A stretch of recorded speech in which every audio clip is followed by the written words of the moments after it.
Hello, my name is Professor Shiladitya Rakshit. Children's Right to Education. Introduction.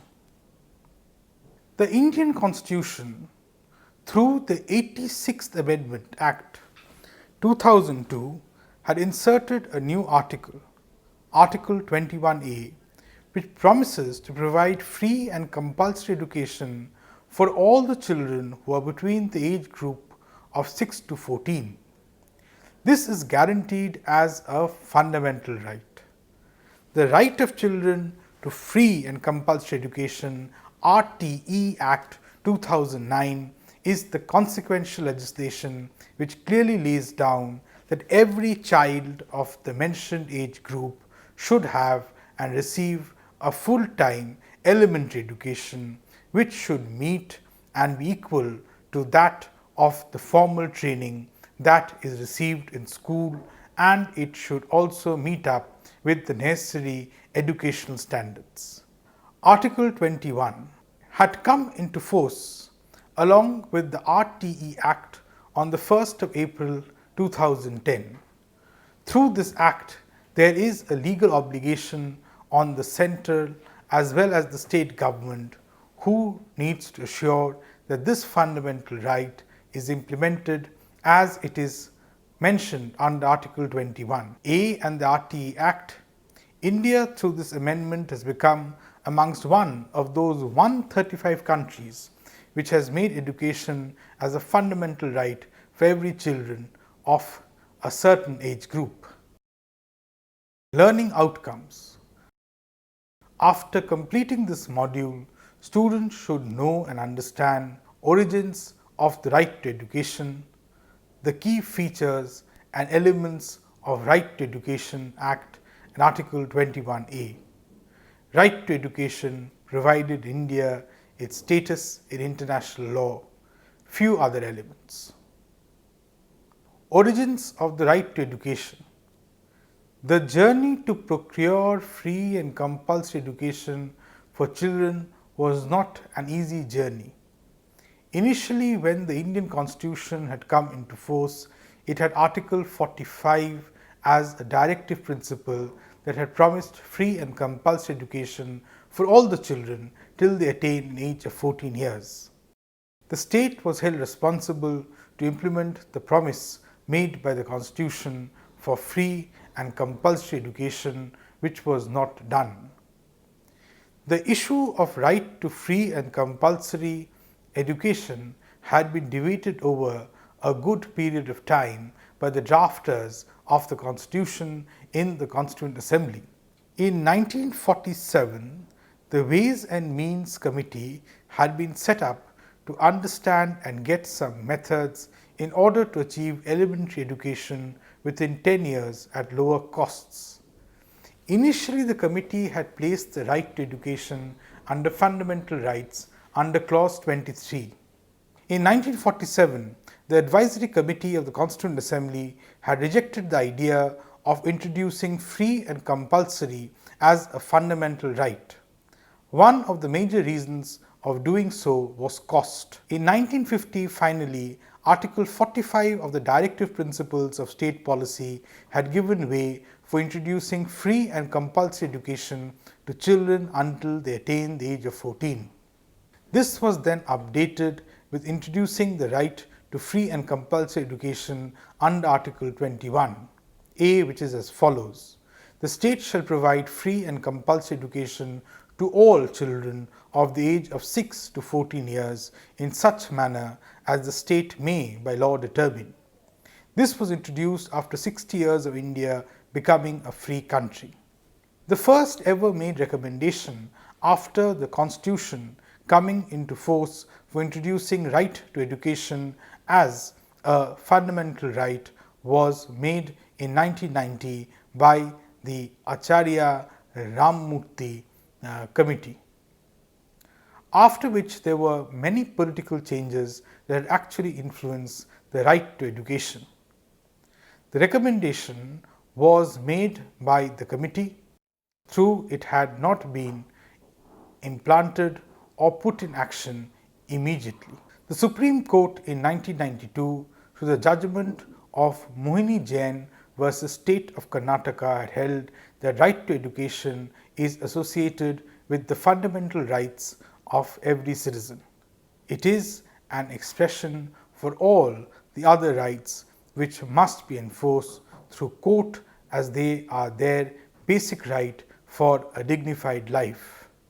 It had been said the right to education is nothing but the subhead of right to live with dignity as promoted through right to life, cannot be assured unless it has the company of right to education. Further, this judgment had been analysed by the Supreme Court in the case of J.P. Unnikrishnan versus State of Andhra Pradesh 1993. It was held that even though right to education is not talked about as a fundamental right, but there are several other articles that do talk about the same. Articles like 41, 45 and 46 all talk about right to education in some sense or the other. These three articles are inserted in the Constitution in order to achieve the said goals. Thus, right to education in context as mentioned under Article 45 and 41 means that firstly, every child or citizen of India has a right to free education till he or she attains an age of 14 years, and secondly, after a child or citizen completes the age of 14 years. His right to education is dependent completely on the financial capacity of the state. After the Unnikrishnan judgment, there were several public interest litigation petitions that had been filed in various high courts, which actually brought about pressure in the parliament, after which a proposal had been for a constitutional amendment to insert right to education as a part of the fundamental right. The Constitution, through the 83rd Amendment Bill, which had been produced in Rajya Sabha in July 1997, this bill had proposed for making right to education a part of the fundamental rights by introducing Article 21A. Further, to remove Article 45, this proposal took several years to actually come into force because the period between 1997 and 2001 there were changes in governments which had several political issues that did not allow the amendment to come into force. The 83rd Bill in 2001 was renumbered as the 93rd Bill, and Article 45 was to be deleted completely from the Constitution. The bill was passed in 2002 as the 86th Amendment Act, and finally a provision for free and compulsory education was provided as a fundamental right. This then led to introducing right of children to free and compulsory education, was drafted in 2005 and became an act in 2009, whereas it came into force on 1st April 2010. The key features and elements of Right to Education Act and Article 21A. It imposes a liability and responsibility on the government to provide free and compulsory education till elementary education / till the child attains the age of 14 in a school. The Act gives the privilege to all children to get education till minimum the elementary level without charging any kind of fee or charge, or expects the child to procure any expense. It further clarifies that compulsory education is an obligation of the respected governments to provide aid and let every child to avail education. 2. There are provisions that are made to keep reserve 25% of seats in private schools for the weaker and the disadvantaged section of society, which would be sponsored by the government. The government would reimburse all the expenses that are incurred by schools. There should not be no admission fee, nor should there be any form of interview taken of the child or the parent as a screening process. 3. Through this Act, there is a clear prohibition towards any form of physical or mental torture towards the child. 4. There needs to be availability of such schools, and there needs to be establishment, especially the upper primary schools in areas where the provisions are not existing. 5. There are minimum qualifications that are laid down in respect to the appointment of the teachers in the school. 6. The Act provides easy accessibility for children, like admitting all those children who are above the age of 6, who earlier has never been enrolled in any kind of school. The child should be enrolled in the class which is for the age and should be provided special training. 7. There are certain duties of the teachers, like they have to maintain discipline in the form of regularity and punctuality. 2. To finish the course in the allotted time period. And 8. In schools where there are no scope to complete elementary education, the child may have the right to take a transfer to any other school with exceptions. 9.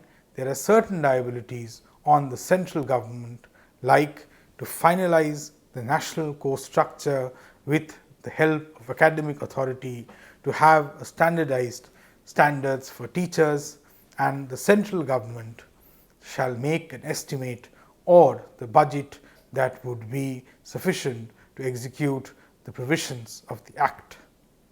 10.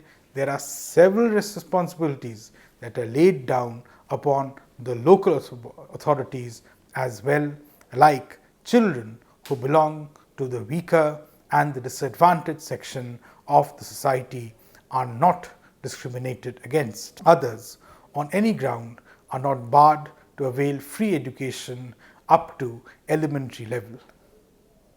Provide training facility for the teachers. Authorities need to ensure that those parents who are migrants, their children are enrolled in a school.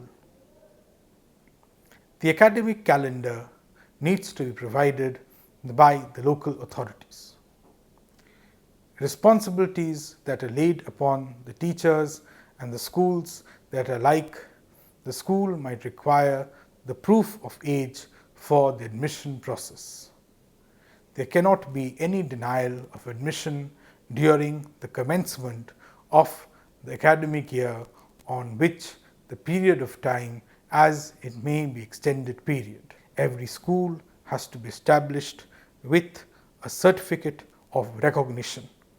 Every school needs to have a minimum qualification that would be laid down by the academic authority for the teachers. This minimum requirement should be authorized by the central government and should be followed while appointing the teachers. These are those few major, important and the most relevant portion of the Right to Education Act. These provisions are something that needs to be kept in mind by providing free and compulsory education to children. Right to education provided in India, its status in international law. At international level, there are several conventions and reports that are of the United Nations that lay importance to the fundamental right to education. This right for education is codified under the following: Universal Declaration of Human Rights, UDHR 3, International Covenant on Civil and Political Rights, ICCPR, International Covenant on Economic, Social and Cultural Rights, ICE-SCR, the Convention on the Elimination of All Forms of Discrimination Against Women, CEDAW, and Convention on the Rights of the Child, CRC. The UNESCO has placed right to education at the top of its list, and it is one of the most important agendas. It is a very integral part of UNESCO's constitutional mandate. At the international standards, the ICE-SCR allocates 2 articles. Those are Articles 13 and 14. Article 13 deals in a very comprised way about the right to education as a human rights law. There are 4 essential features that are set out for the primary schools which need to be followed. A. Availability. There should be enough number of schools that can provide education in a particular jurisdiction. There are several requirements in that deal with the sanitation requirements like sanitation, facility for both the sexes, trained teachers with decent salaries, trained teachers. There should be basic infrastructure facilities like computer labs, library, comparing the same with the rules and the guidelines that are laid down under the RTE Act.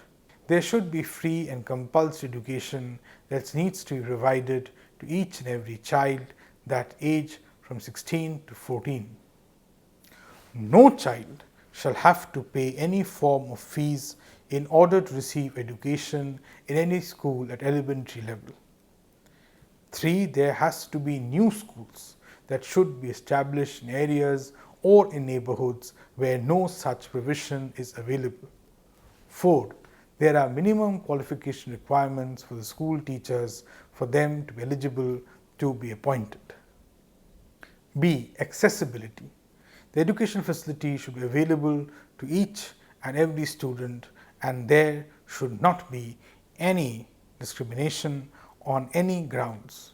Education should be available to all, and especially to all those who are the backward or the vulnerable section of the society.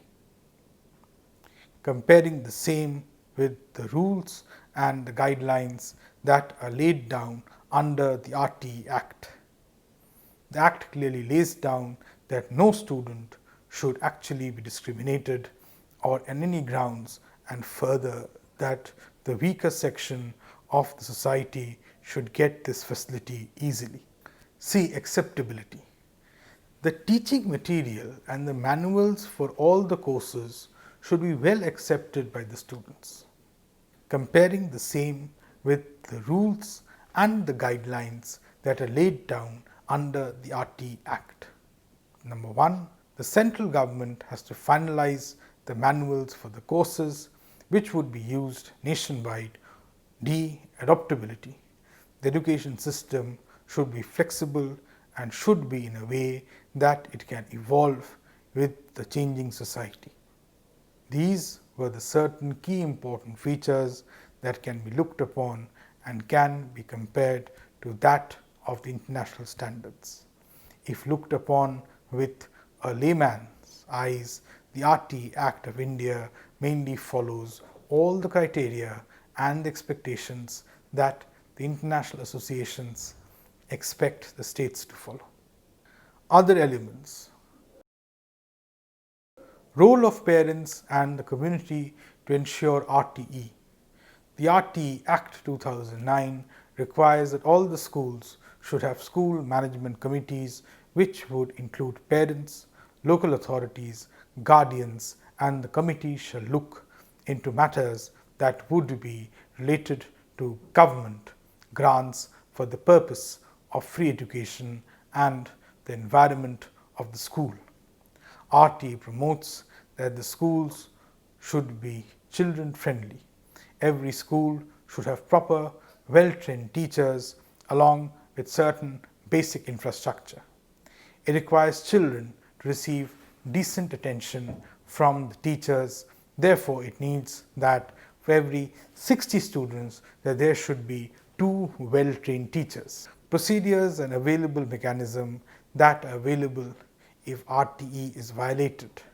The National Commission for the Protection of Child Rights shall look into the safeguards which could be provided under RTE.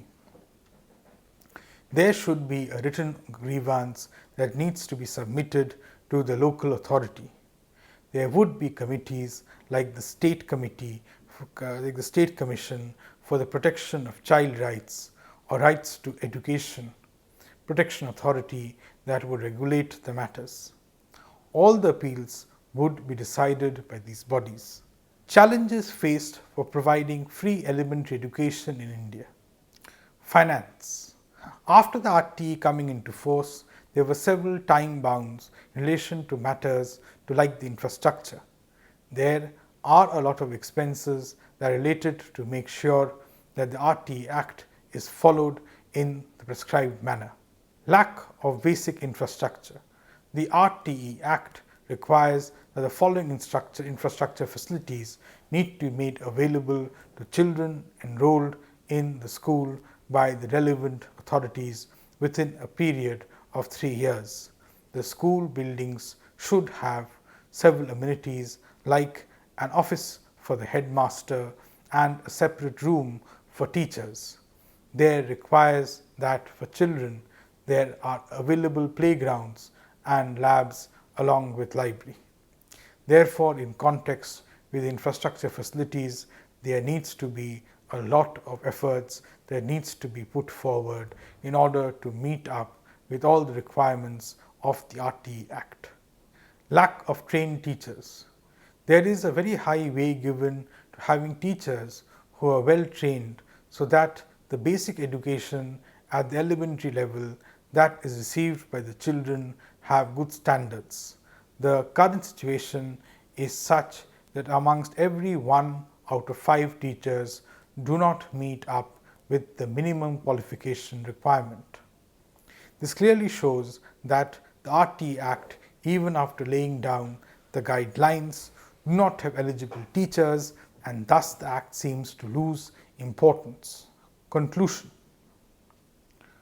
Through this module, every reader and student should have a very basic and sufficient knowledge about rights to education and the Act.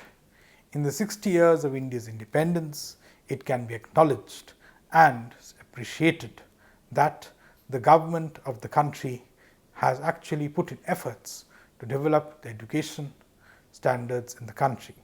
It is rightly said that even though the law is in place, it is the implementation that is equally important with good law. In the laws related to RTE, it can be said that the guidelines and the rules laid down in the Act providing education, the problem lies in the implementation, which means the providing all the facilities and the other essential requirements that every child would need studying in an elementary school. The RTE Act has several times been criticized by various people, including few of the really great economists. The Act seems to focus mainly on the inputs and there is no output through in the Act. It is not disputed that the Act does focus on the key features of what a school should and should not have, like having good teachers and better facilities.